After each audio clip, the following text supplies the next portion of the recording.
Oméga 3, acides gras essentiels, polyinsaturés, vous êtes-vous déjà demandé qui ils sont, eux dont on parle tant, et où les trouve-t-on? Moi je me suis penchée sur la question et j'ai trouvé une mine d'informations à Bleu Blanc Cœur. Oui, Bleu Blanc Cœur, c'est le nom d'une association qui regroupe tous les acteurs de la filière lin, du producteur au consommateur. Et comme je suis sympa, je suis allée me renseigner sur le sujet pour vous. Allez, suivez le guide. Allez les filles, on y va. Dans l'herbe de printemps, on trouve de la matière grasse. À l'intérieur de cette matière grasse, beaucoup de polyinsaturés. Et ces acides gras ont la particularité d'être meilleurs pour la santé, au niveau des animaux et aussi au niveau des produits que donneront ces animaux. Et le lin a la particularité d'être composé des mêmes acides gras que l'herbe de printemps. Donc il suffit juste de remettre du lin dans les rations pour retrouver l'équilibre de l'herbe de printemps. Les valeurs de l'association Bleu Blanc Cœur, c'est mettre en œuvre tout ce qui est nécessaire pour l'accessibilité à tous à une alimentation saine et équilibrée. Aujourd'hui, il y a environ 220 adhérents qui sont des producteurs, des groupements de producteurs, des transformateurs, des distributeurs et des associations de consommateurs. Donc tous ces gens-là participent au fonctionnement de la filière Bleu Blanc Cœur. L'intérêt des oméga 3, c'est que ce sont des corps gras qui sont les matières premières d'hormones qu'on appelle les prostaglandines, indispensables au fonctionnement de l'organisme. Le lin est la plante qui naturellement contient le plus d'oméga 3. Donc on donne des graines de lin aux animaux pour obtenir des produits alimentaires de qualité et naturellement riches en oméga 3. Pour cela, Bleu Blanc Cœur travaille en collaboration avec des sociétés innovantes dans le domaine de l'alimentation animale. Il y a un intérêt à mettre du lin dans l'alimentation des animaux, mais c'était d'abord une tradition. Valorisation par l'extrusion, c'est une volonté de réintroduire ces graines et par l'extrusion, par une technique de cuisson-extrusion, faire de façon industrielle ce que les anciens faisaient à la ferme. Pourquoi est-ce qu'on cuit les graines? Dans toutes les graines, il y a des bonnes choses et des mauvaises choses. Il faut, pour faire simple, détruire les mauvaises choses qui sont des facteurs antinutritionnels. C'est ce que permettait la cuisson. Et puis libérer le mieux possible les bonnes choses qui sont les acides gras, dans le cas du lin, les acides gras oméga 3, pour qu'ils soient plus digestibles, plus disponibles, mieux utilisés par l'animal. Les adhérents de Bleu Blanc Cœur ont ainsi une obligation de moyens, ils doivent incorporer du lin dans l'alimentation de leurs animaux, mais ont aussi une obligation de résultat. La teneur en oméga 3 de leurs produits est contrôlée, c'est qu'on ne plaisante pas avec les oméga 3. Dans ce magasin, des producteurs de la filière Bleu Blanc Cœur vendent directement leurs produits. L'association Bleu Blanc Cœur, pourquoi j'ai adhéré? Parce que moi personnellement, ça fait plus de 20 ans que je fais de la vente directe, que j'élève mes animaux avec les céréales de la ferme. Tout est fabriqué, tué, préparé à la ferme.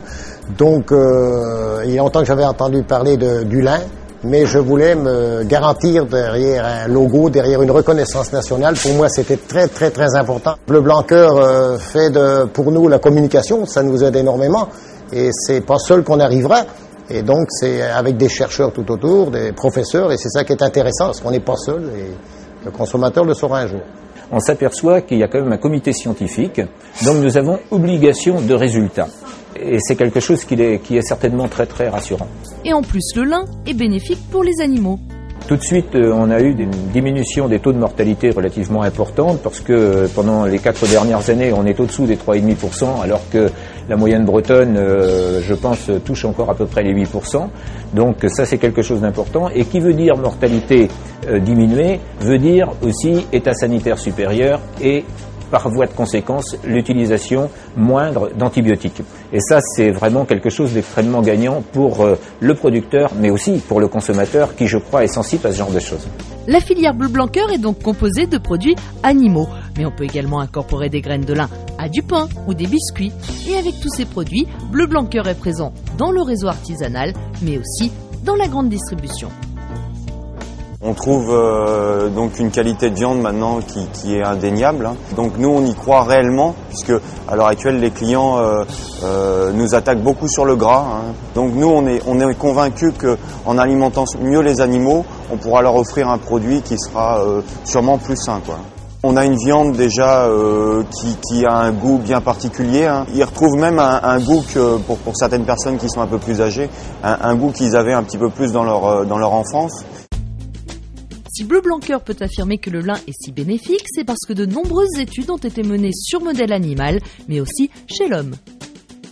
Nous avons voulu, dans un premier temps, tester la filière alimentaire sur les oméga-3 à partir du précurseur végétal qui était le lin jusqu'au consommateur. Et puis après, de voir comment nous pouvions faire de la prévention primaire, c'est-à-dire éviter qu'on ne devienne malade, ou voire faire de la prévention secondaire, c'est-à-dire si on a déjà fait une maladie cardiovasculaire ou du diabète, est-ce qu'on peut améliorer la situation ? C'est le CERN, le Centre d'enseignement et de recherche en nutrition, qui est chargé de réaliser les études.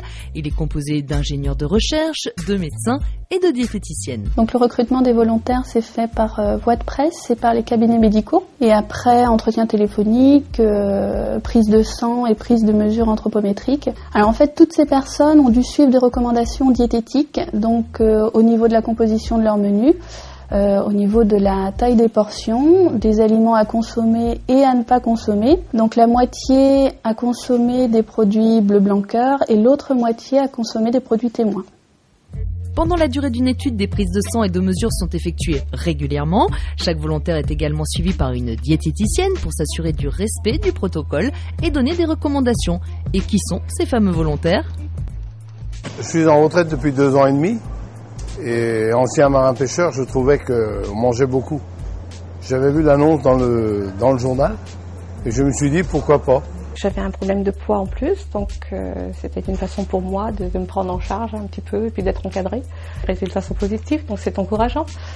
Les quantités, les graisses, les sucres, tout ça on fait attention maintenant, chose qu'on ne connaissait pas bien avant puisqu'on n'avait jamais vu de diététicienne, quoi. Si ça joue sur la santé, c'est quand même mieux. Hein. On a pensé d'abord à nous, pas à vous. Hein.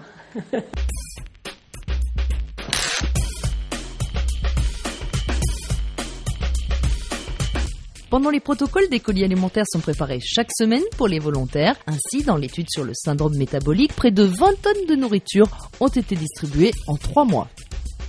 Les produits consommés lors des études sont analysés pour connaître leur composition exacte et savoir, entre autres, les quantités d'oméga 3, de lipides ingérés par les volontaires. Eh bien, l'intérêt de tout cela, c'est de montrer que des mesures nutritionnelles en prévention étaient extrêmement efficaces et permettaient de conserver un capital santé, voire d'améliorer le capital santé des consommateurs, à condition de manger de façon astucieuse. Il s'agit donc d'une démarche d'agriculture positive et préventive qui peut se résumer ainsi: quand les animaux sont bien nourris, l'homme se porte mieux.